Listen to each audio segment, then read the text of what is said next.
Acadiana. It's Wednesday, February 3rd, 2021, and you're listening to Local News Live, a production of AOC Community Media in partnership with the Acadiana Advocate. Their team of journalists print the stories important to our community and state, and we are happy to read you some of those stories. You can hear Local News Live Monday through Friday from 9 a.m. to 10 a.m. on AOC 1, the AOC Community Media channel on YouTube, and on Cypress Street Radio at aocinc.org/csradio. You can find the print versions of these stories and more at theadvocate.com. We couldn't bring you this community service without the generosity of our volunteer news readers. Today we're joined by Daniel Rayburn. Daniel, welcome to Local News Live. And thank you for having me. Thanks so much for reading. I'm going to let you take it away and go and listen on Cypress Street. Appreciate it. Good morning, Acadiana. It is my pleasure to be with you this morning, once again, bringing you the news of today. As usual, we have quite a few stories to get to, so we will begin, as we typically do, with headlines from the Acadiana area. And our first reads, Program Nixed by Library Board Gets New Life. This is brought to us by Claire Taylor. A discussion on the history of voting rights that the Lafayette Public Library Board halted last week because they said it was not politically balanced has found new life. State Senator Gerald Boudreaux, a Democrat of Lafayette, in a news release Tuesday, called the Library Board's decision to reject a $2,700 Louisiana Endowment for the Humanities grant for a community discussion on books about the history of voting rights, quote, incomprehensible. Boudreaux said he worked with the University of Louisiana at Lafayette and others in the community to transfer a conversation on the history of voting in the United States out of the hands of the Library Board, which, quote, has chosen politics over our people, culture, and history. Many members of the community and the University of Louisiana Lafayette have answered the call to negate the intentions of a few political appointees, Boudreaux said. Details about where and when the community conversation will take place were still being finalized Tuesday. The Library Board on January 25th voted 5-2 to reject a $2,700 grant, part of the endowment's, quote, Who Gets to Vote? Book reading and discussion program on the history of voting rights. Board members expressed concern that the speakers chosen, Chris Edelson, assistant professor in the government department at American University in Washington, D.C., and Theodore Foster, an assistant professor of African American history at the University of Louisiana at Lafayette, were too, quote, far left. They instructed the library director to select a speaker to present the other side, the conservative view on voting rights.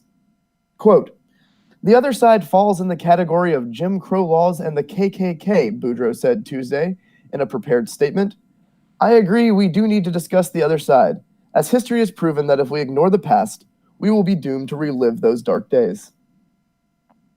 The library system, in a news release Monday, the first day of Black History Month, said board members felt, quote, some of the more current topics to be covered in the program were political and potentially controversial in nature. And the board's goal is to ensure that the library, as a government agency, should remain a politically neutral or apolitical entity. Some of the topics that may have been discussed, based on the selected books, included historic and contemporary voter suppression practices, the Voting Rights Act of 1965, the 2013 Supreme Court decision that invalidated key portions of the Voting Rights Act, and the disenfranchisement of incarcerated and formerly incarcerated Americans, according to the endowment's website. The two books selected for discussion in Lafayette were Bending Towards Justice by Gary May, about the 1965 Voting Rights Act, and Vanguard, How Black Women Broke Barriers, Won the Vote, and Insisted on Equality for All, by Martha S. Jones. Library Board President Doug Palumbo said in the Monday news release the group rejected the grant because the library director did not get a conservative discussion facilitator. Librarian Teresa Albertson retired Friday after more than 38 years with the library system. On Tuesday afternoon, the board posted a notice of a special meeting at 5:30 p.m. Wednesday to discuss the appointment of an interim library director and to discuss a timeline and preliminary strategy for hiring a director. The meeting is at the main library downtown, and is open to the public. Board members at the January 25th meeting expressed concern over the library system's image, especially among conservative voters, because a property tax that supports the library system is up for renewal in the next year. In 2018, voters failed to renew another property tax, costing the library $3 million a year. Several months after the renewal failed, the library became embroiled in a controversy over drag queen story time, in which men dressed as women read to children. It was met with outrage, protest, and a federal lawsuit. Board members said that was the start of the library's image problem. The board's January 25th decision to reject the grant, first reported by the Acadiana Advocate, was met with outrage from some in the community. Several groups, including the NAACP, plan on attending the library board's regular meeting at 5:15 p.m. February 15th at the main library to voice their feelings. The ACLU of Louisiana condemned the board's decision and called for it to reconsider. Quote, "The Lafayette Parish Library Board has shamefully decided to deny their entire community access to bedrock historical events and facts, alleging that truth-telling narrative should necessarily be accompanied by an opposing viewpoint," ACLU of Louisiana Executive Director Alana Odoms said in a news release Tuesday. Teaching the Lafayette community about the historical and ongoing struggle for voting rights in the Black community is not divisive, Odoms said. On the contrary, it's affirming for the communities that have been harmed and could be redemptive for those who sought to inflict such harm should they choose to grapple with the impacts of their behavior. Teaching American history, in its entirety, uncensored and unbiased, is the only safeguard to ensure history won't repeat itself. The League of Women Voters of Lafayette, in a statement Sunday, also condemned the decision, based in part on a statement by an appointee of Lafayette Parish Mayor President Josh Guillory that he did not support the grant topic. Guillory and parish council members appointed library board members. Quote, "We urge the Lafayette Parish Council to review the procedures in place that have raised questions about how programming and planning for library events ultimately lives or dies by the signature of the mayor president," the League wrote.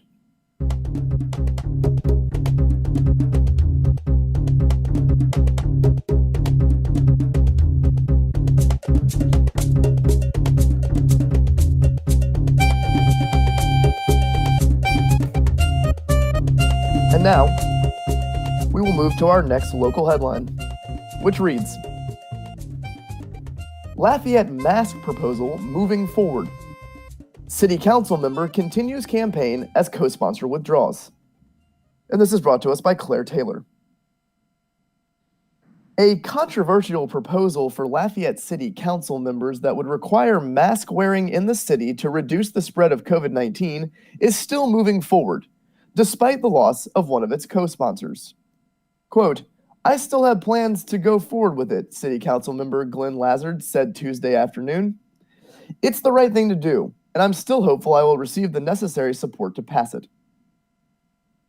He would need support from 2 other City Council members to pass the ordinance, and 3 of the other City Council members to override a veto by the mayor president. On Tuesday, he lost the support of the ordinance's co-sponsor, Nanette Cook. Last week, Lazard and Cook said they were co-sponsoring the ordinance, which would include penalties for violators. They said they hoped the local ordinance would force local fire and police officers to enforce mask wearing.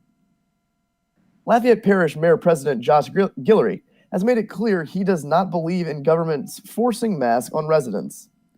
Quote, "There's a lot more to it than a government mandate," Guillory said last week at an Acadiana Patriots meeting in which masks were not required.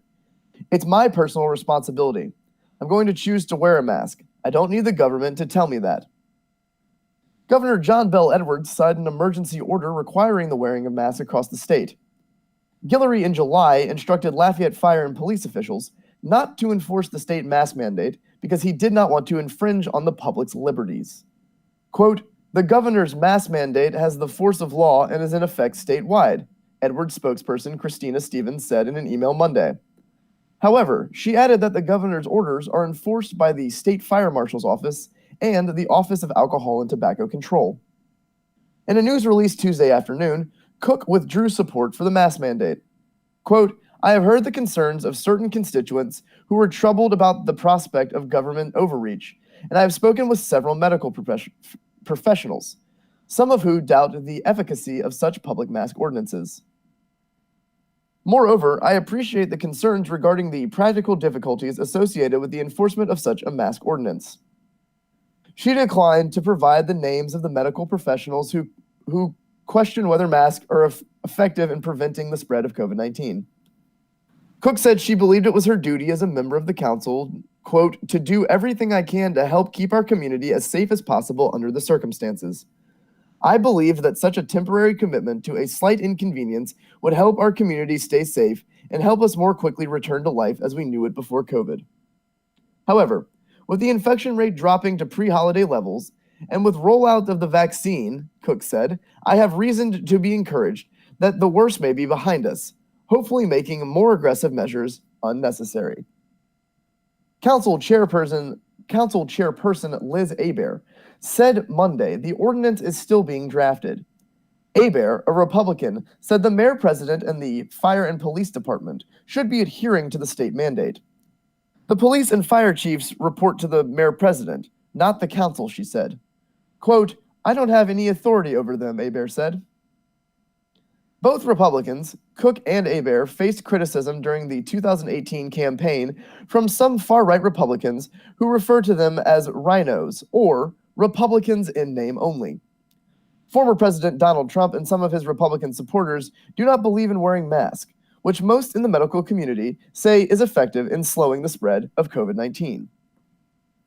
The community appears split on whether the city council should adopt and enforce a local mask mandate, which supporters and opponents encouraging like-minded residents to call the city council to voice their opinion.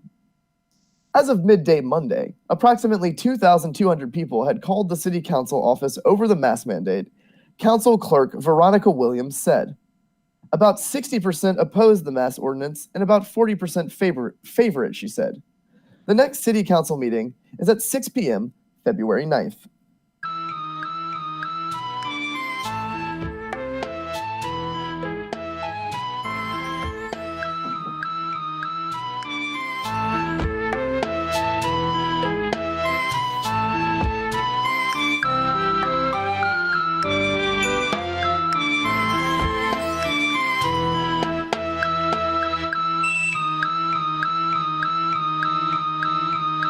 Now, we will continue on to our next local headline, which reads, Lafayette's Borden's lady, Ella Moe, dies at 90. And this is by Kristen Askelson. Lafayette's iconic Borden's ice cream shop announced that one of its longest-serving employees, Ella Mae Moe, died Tuesday at the age of 90. Borden's made the announcement Tuesday morning on Facebook. Quote, there wasn't a soul who visited the shop who hadn't heard about the legendary Borden's lady, the Post said. She was a light in the community, a warm heart serving a cold delight. She taught us all that we know about ice cream, and even more about life. She was a light in all of our lives, and she will be deeply missed. Moe hung up her cherry red apron in 2017. After nearly 56 years at Borden's, serving banana splits, nachos, and ice cream, because she wanted to spend time with her great-grandchildren and to enjoy her garden. At 86, Moe retired from the same job she originally stumbled across while scanning the newspaper classifieds. When she applied, sodas at the iconic ice cream parlor were 20 cents, and ice cream cost a nickel per scoop. She earned a salary of $1, 20 scoops of ice cream per hour. At that time, Lafayette also observed the Blue Law, which prohibited retail sales on Sundays. Borden's remained open on Sundays, resulting in a deluge of dessert seekers. Before being hired at Borden's, Moe sized clientele at one of the numerous dress shops that line the downtown area. Even after she left the clothing business, she frequented the Jefferson Street Strip on her way to work, meandering from the underpass at the edge of the street through shops before ending up on the other side of Johnson Street. According to Martin and Castile Funeral Home, funeral arrangements are pending for Moe, who died at Our Lady of Lourdes Regional Medical Center in Lafayette.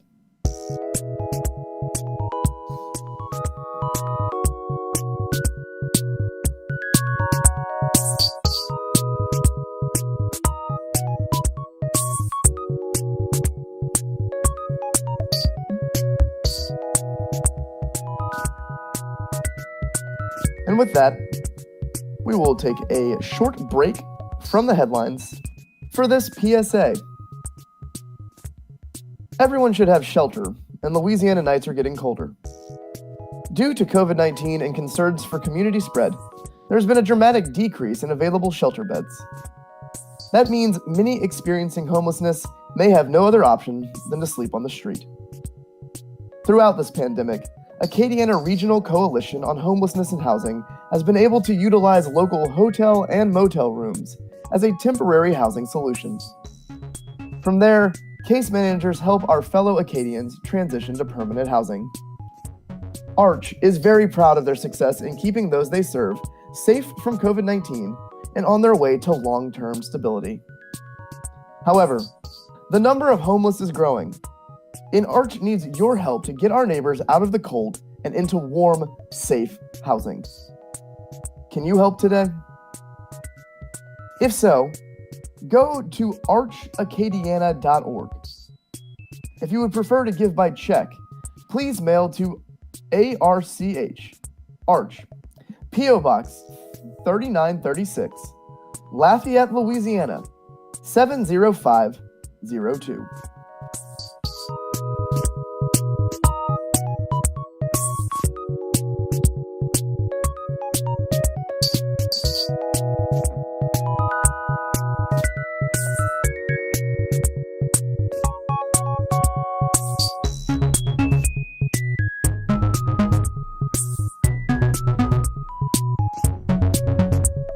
As we return to our headlines, we will broaden our view a bit from the Acadiana area out to the rest of the state of Louisiana. Our first state headline reads, Louisiana officials predict spike as virus variants gain ground. And this is written by Emily Woodruff. 2 additional cases of a more infectious variant of the coronavirus, first identified in the United Kingdom, have been found in Louisiana, and another 17 suspected cases are awaiting confirmation, state health department officials said Tuesday. Although only 5 cases of the B117 variant have been confirmed in Louisiana, and the overall pattern of coronavirus cases is trending downwards after a month-long surge, officials made grim predictions about the likelihood that vaccinations and social distancing can keep up with the more easily transmissible version of the virus. Quote, I believe we have another spike in our future before this pandemic is over for us, said Dr. Joe Cantor, interim assistant secretary of the Office of Public Health. And I think that's going to be because of the B117 variant. The variant, first identified in southern England, has rapidly spread through the UK, Ireland, and Denmark. Data from the UK suggests it is about 50% more transmissible. Officials from the Centers for Disease Control and Prevention have predicted it will become the dominant strain in the US by March. Quote, this number is going to keep going up and up and up, said Cantor. This variant is going to continue to circulate. It's going to continue to take hold in Louisiana and drive transmission. The confirmed cases announced Tuesday highlight the precarious position Louisiana and other states find themselves in amid a rollout of vaccines that is slower than initially hoped. As state and local officials rush to vaccinate residents, the transmissibility of the new variant threatens to outpace the effect of inoculations. The state has increased its surveillance of the fast-spreading coronavirus variant.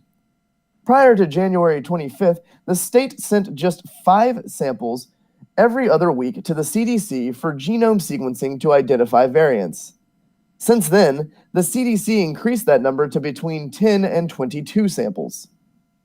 But to understand how quickly the variant is hopping from host to host, the state would need to sequence hundreds of genomes, said Robert Gary, a virologist at Tulane University, who has studied viruses for over 4 decades.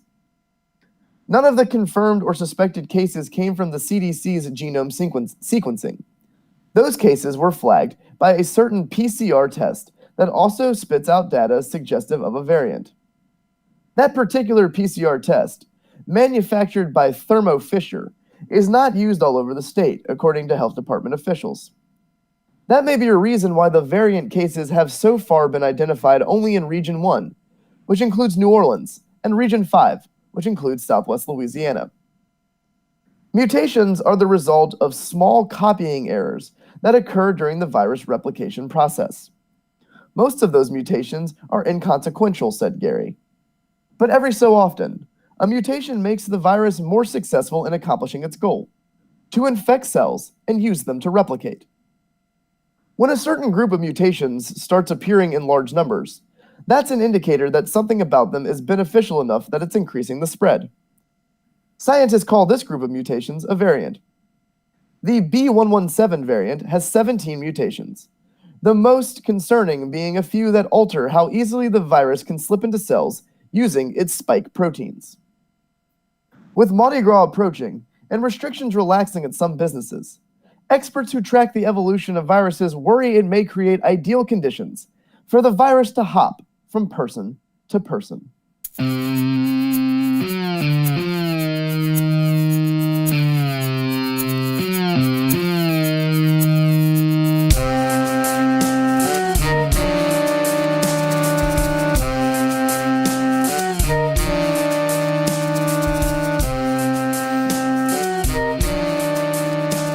And now, our next state headline, which reads, Louisiana GOP enjoys big gains in voter registration.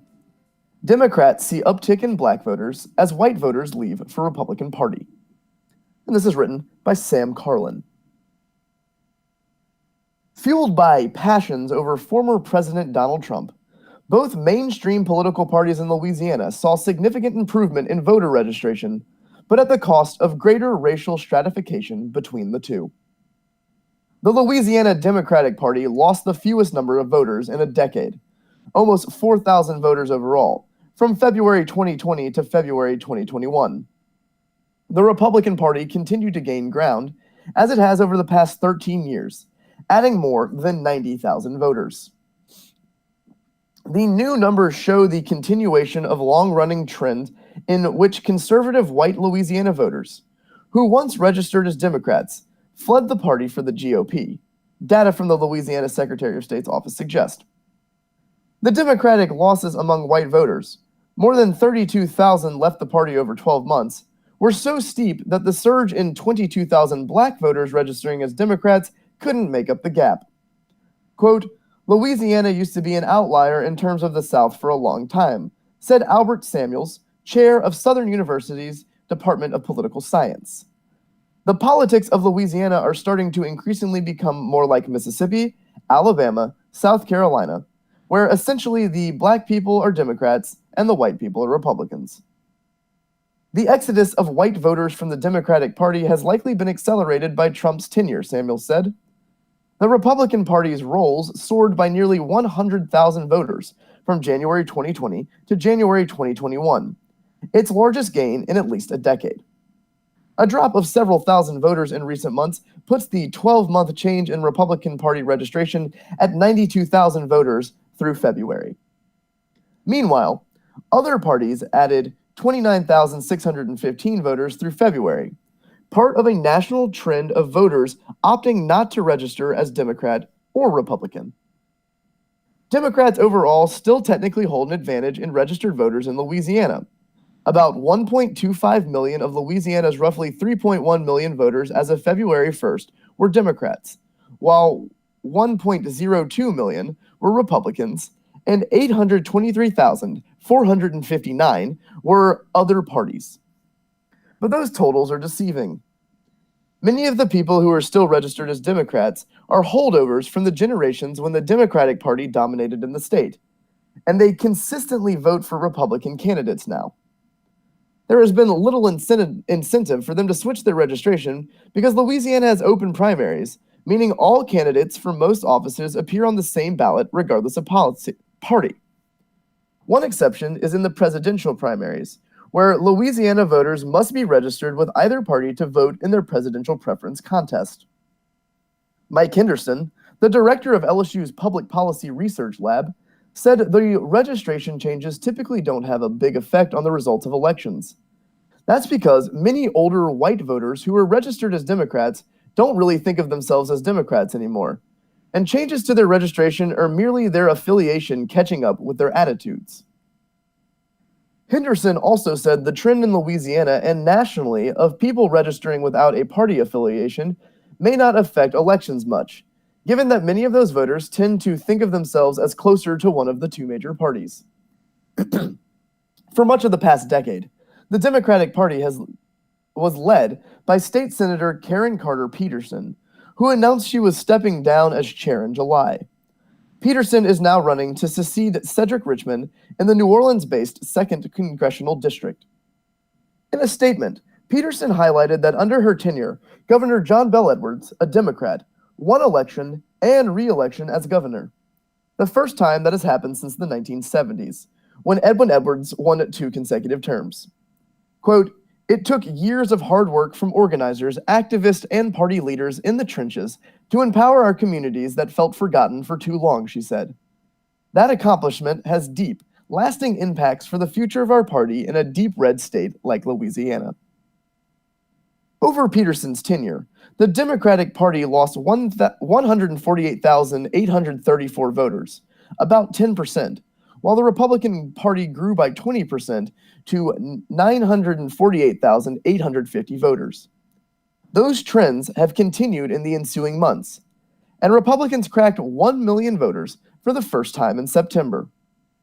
At the same time, the drop of just 1,786 voters in calendar year 2020 represented one of the best years for the Democratic Party's rolls in years.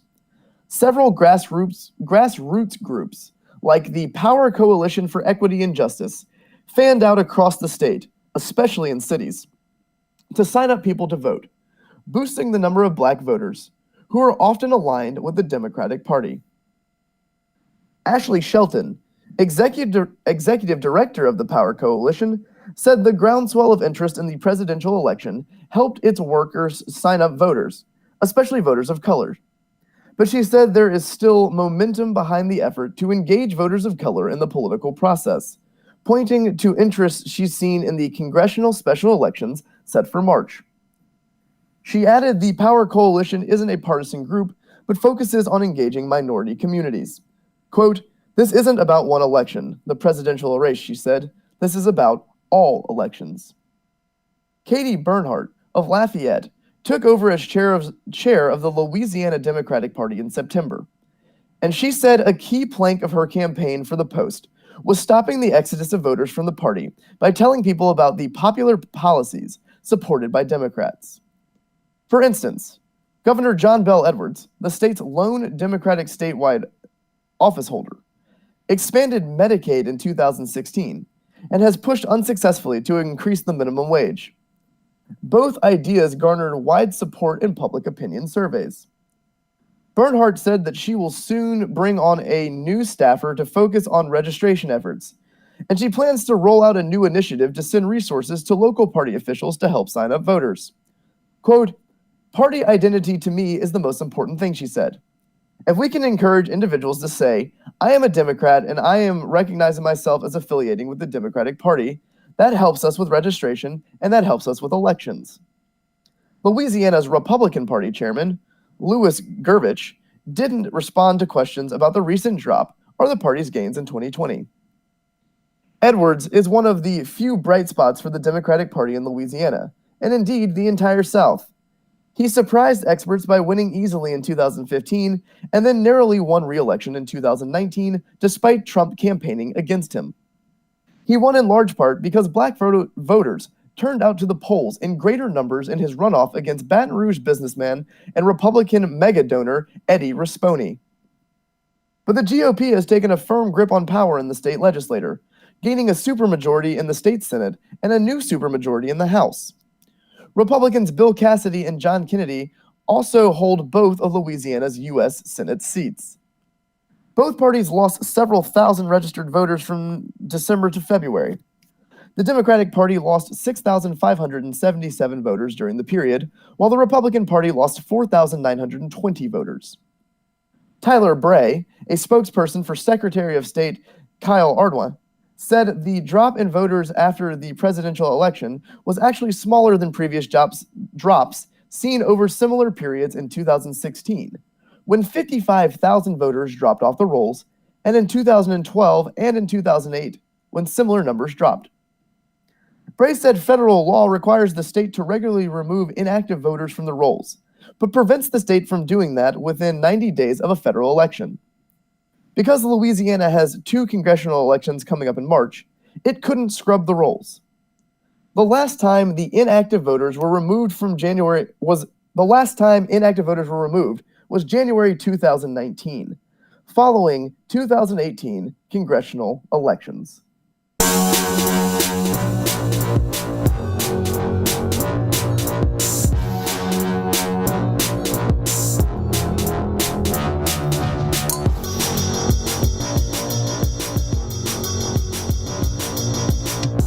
And now, we will take another step away from our headlines to present our day in history, some famous birthdays, and the daily horoscope. Today in history is brought to us by the Associated Press. Today is Wednesday, February 3rd, the 34th day of 2021. There are 331 days left in the year. Today's highlight in history.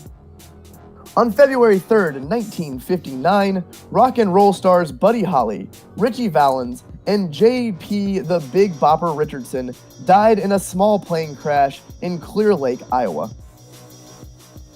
On this date, in 1865, President Abraham Lincoln and Confederate Vice President Alexander H. Stephens held a shipboard peace conference off the Virginia coast.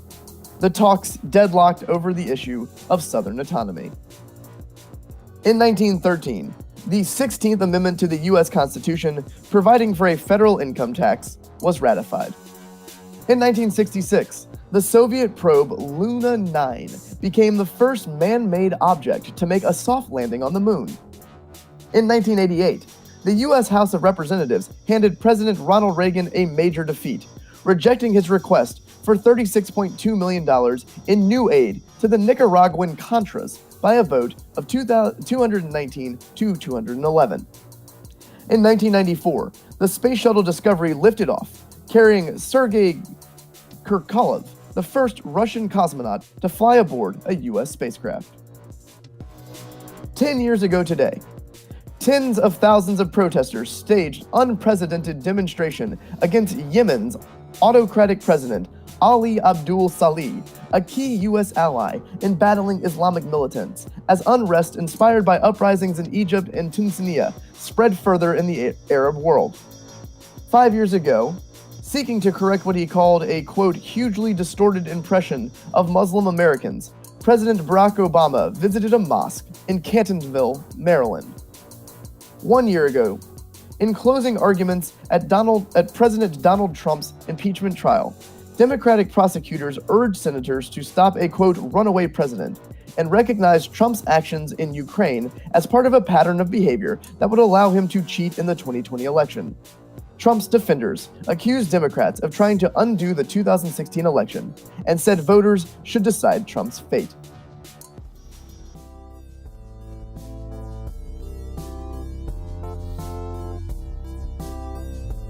And now we'll move into today's famous birthdays.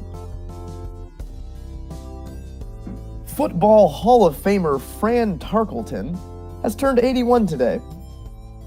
Actor Bridget Hanley is 80. Actor Blythe Danner is 78. Another Football Hall of Famer, Bob Grease, has turned 76 today.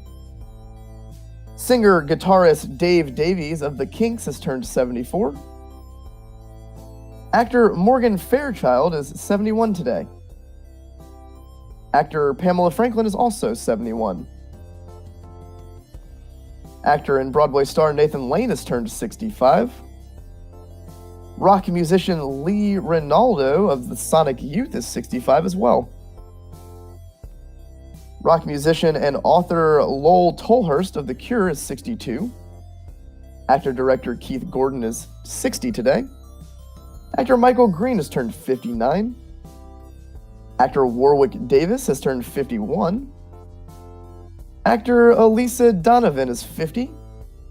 Reggaeton singer Daddy Yankee has turned 45. Actor Isla Fisher is also 45 today. Human rights activist Amal Clooney has turned 43. And singer-songwriter Jessica Harp is 39 today. And with that, we'll take a look at our daily horoscopes. We'll start with Aquarius, which has birth dates of January 20th to February 19th. Read the fine print before you make a decision. Someone you least expect may try to outsmart you. Be respectful, but speak up if you think you spot a mistake. Keep the peace. For Pisces, which is February 20th to March 20th birthdays. A change of plans will play out in your favor. Don't complain about something that may not occur. Keep a low profile, do things your way, and be satisfied with the work you do. For Aries, which is birth dates of March 21st to April 19th. Be patient with your partners. Don't let your emotions lead to potentially damaging arguments. Pay attention, do a good job, and choose love over discord. For Taurus, which is April 20th to May 20th birthdays. Talks will be explosive if you aren't mindful of what others want. Work on projects that you can do by yourself. Focus on creativity. Be inventive, and keep moving until you finish what you start. For Gemini, which is May 21st to June 20th birthdays. Emotions will rise to the surface. Learn the lessons of the past. Be helpful and take care of unfinished business to avoid problems with institutions. For Cancer, which is June 21st to July 22nd birthdays, connect with someone who shares your interests or concerns. Don't make a financial donation that you can't afford. You'll get more in return if you contribute your skills, time, or experience. For Leo, which is birth dates of July 23rd to August 22nd. An unexpected financial charge will have an emotional implication. Look at every angle and figure out the best way to make the most of a situation that you cannot alter. For Virgo, which is August 23rd to September 22nd birthdays, don't rely on others to make changes. Do the work yourself and take the credit for the outcome. Refuse to let a personal matter stand between you and what you're trying to achieve. To Libras, which is September 23rd to October 23rd birthdays, problems at home will develop if you haven't spent enough time nurturing personal relationships or taking care of domestic matters. Examine your financial situation. To Scorpio, which is birth dates of October 24th to November 22nd. A change heading in your direction will make you feel unsure about life, love, and your perspectives. Don't ignore what's happening. Do your part and rid yourself of undue stress. For Sagittarius, which is birth dates of November 23rd to December 21st, use your connections to get ahead. Pay off debts and collect money owed. Financial and lifestyle changes will give you a new lease on life. Capitalize on your newfound energy. And finally, for Capricorn, which is birth dates of December 22nd to January 19th. Put more energy into your surroundings and domestic relationships. Be attentive and make personal changes that will make life less stressful for your loved ones. Learn from your mistakes.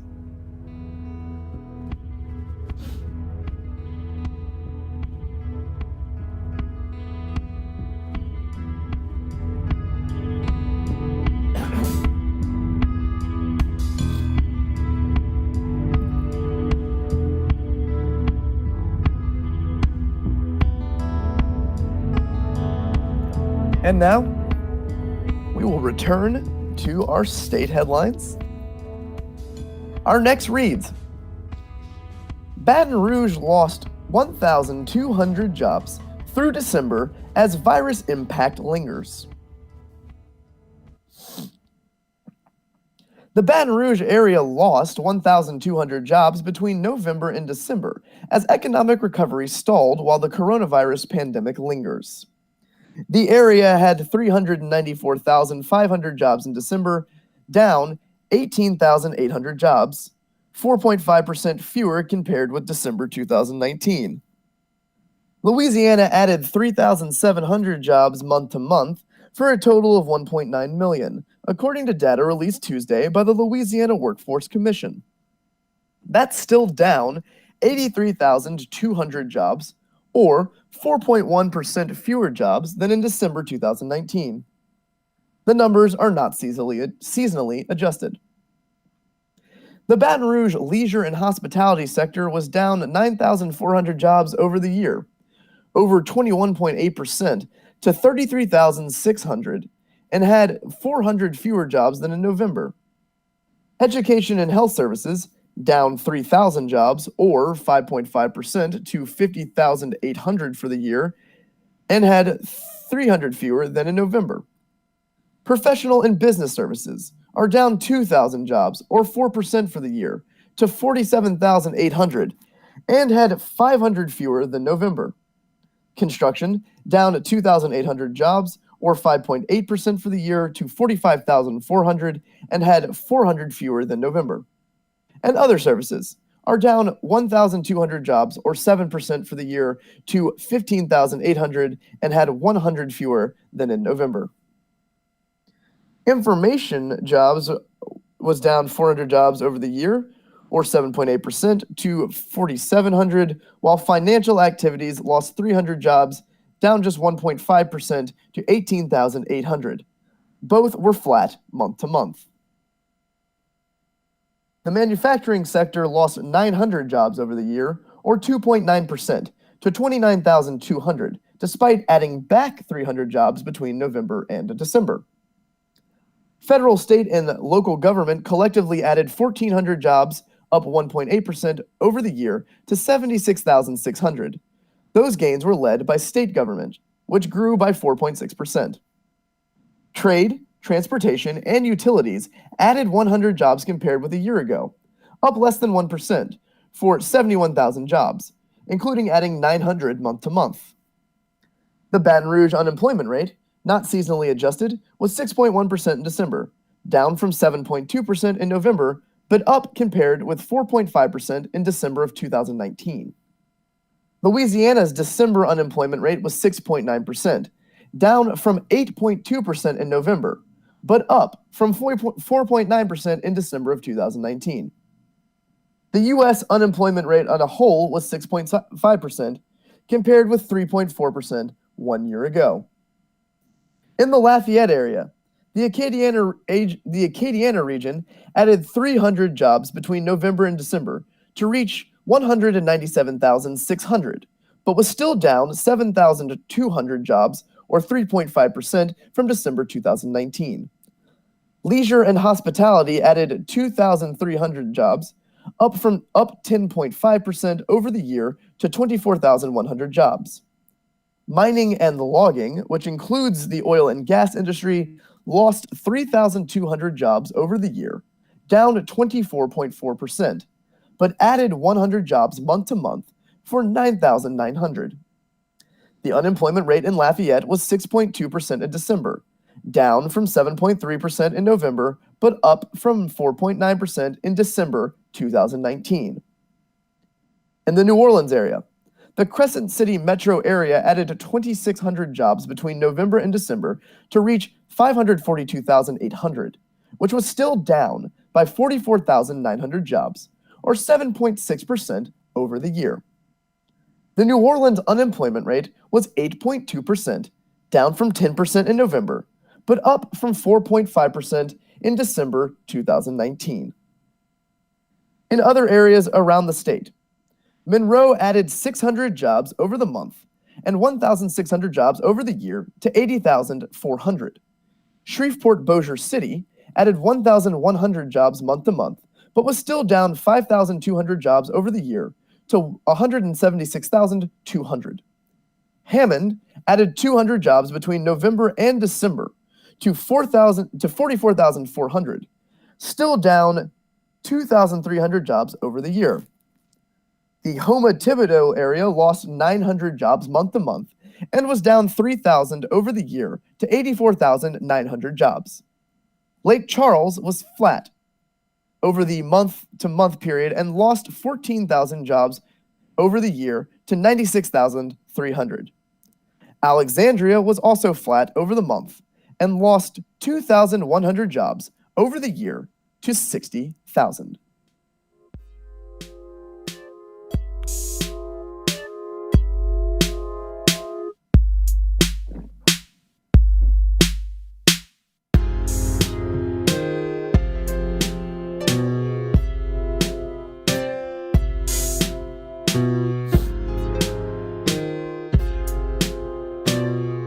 And now, we'll move on to our next headline.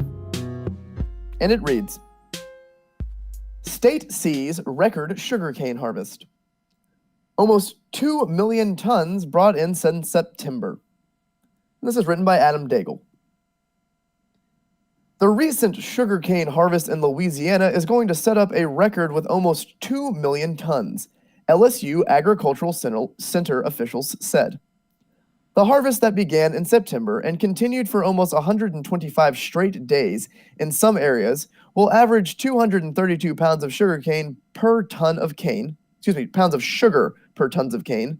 Sugarcane specialist Kenneth Gravois said. It also has resulted in 8,350 pounds per acre, which was an excellent outcome. Dry weather was a big reason for the big harvest, he said, and the fact that most of the planting was done by the time Hurricane Laura hit in August. That came despite some delays due to hurricanes and issues with getting workers into the country. Quote, we're going to produce almost 2 million tons of sugar, Gravois said. That's a record for Louisiana. That 125 days is a good problem. That means we had a big crop. The state's 496,300 acres in 2020 will probably exceed 500,000 in 2021, he said, with expansion in the northern and western parts of the cane-growing region. Acreage has decreased in some areas such as Lafayette, Lafourche, and Terrebonne parishes, along with some of the river parishes, he said.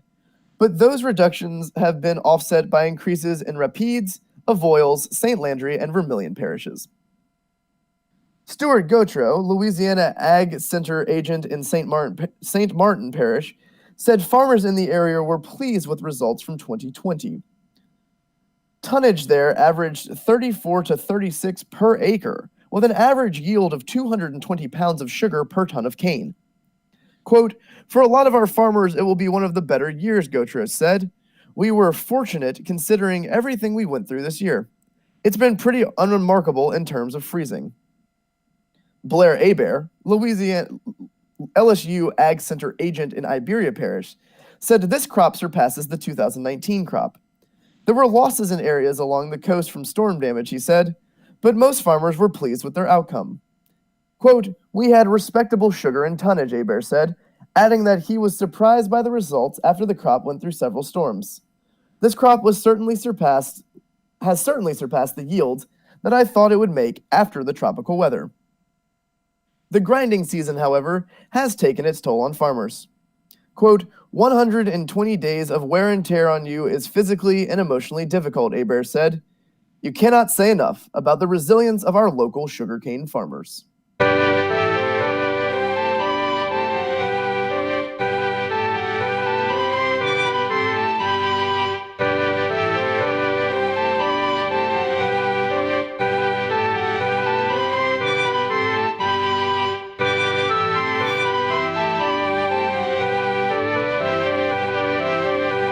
And now, we will move to our final headline of the morning, which comes from the world of sports. And it reads, both UL basketball teams have eye on Sun Belt titles, but programs say there's still room to improve. And this is written by Kevin Foote. February begins with both the UL men's and women's basketball teams in first place in the Sun Belt West race. On the men's side, no team has had a better record than the Raging Cajuns' current 7-3 league mark, with Coastal Carolina leading the East at 6-3.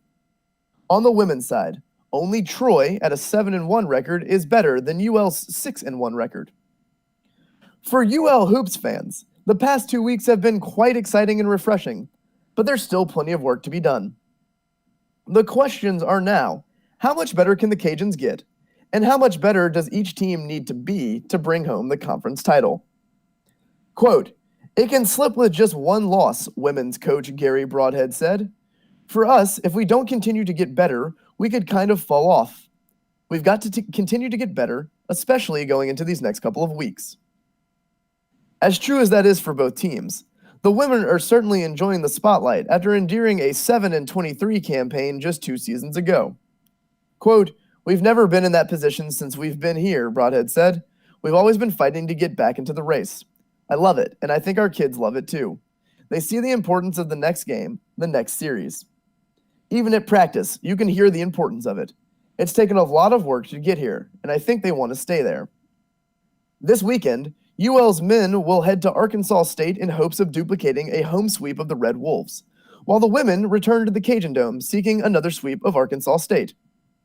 The mentality of the men's squad is to remain focused on winning the first game each Friday throughout the week in practice. Quote, "Everyone talks about sweeps on the weekend. You've got to get the sweep. You've got to get the sweep," UL Director of Operations Mike Murphy said. "No, what you've got to do is win on Friday. That's where it starts. And how do you get the win on Friday? By being good on Tuesday and Wednesday and Thursday in practice. If you're not good on Tuesday, Wednesday, and Thursday, you're not good on Friday, which means it's not going to help you a lot on Saturday." Coach has been very strict about that, talking about how the most important game is Friday. After Friday, we'll move on to Saturday. The next step for the men is getting Coach Bob Marlin back Wednesday out of quarantine.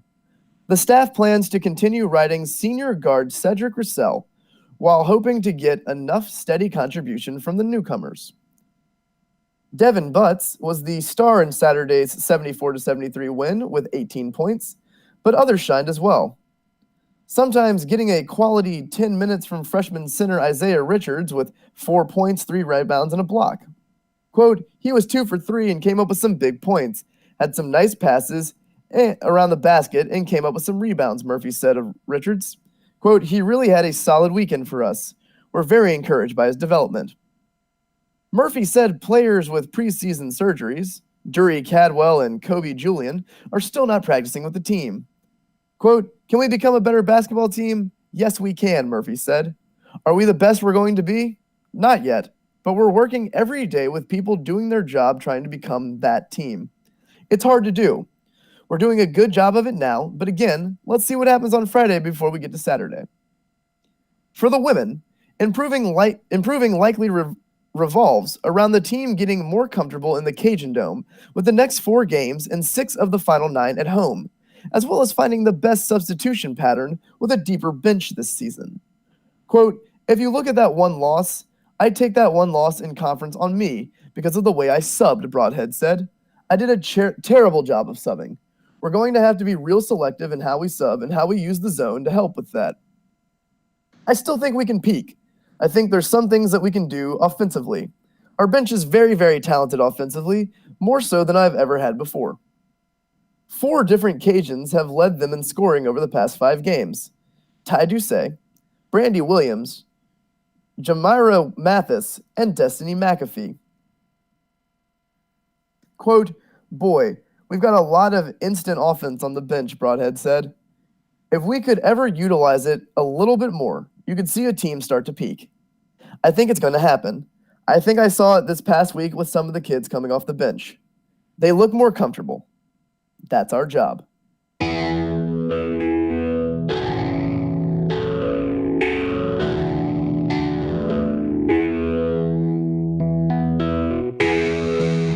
now, before we finish up for the morning, we will take a look at the funerals happening today in the Acadiana area. We have 2. First, Jason Nunez, with services being held at David Funeral Home of Erath at 11 a.m.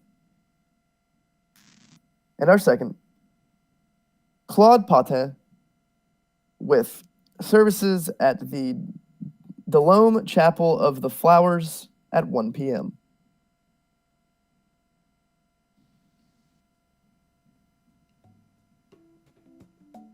And with that, this has been Local News Live for February 3rd, 2021, and I've been your reader, Daniel Rayburn. Join us at 9 a.m. Monday through Friday on AOC 1 Cypress Street Radio or the AOC Community Media channel on YouTube. You can read these stories and more at theadvocate.com and find out how to volunteer and more at aocinc.org. Thank you for joining us again this morning. We hope you will tune in again tomorrow. Have a great day, Acadiana.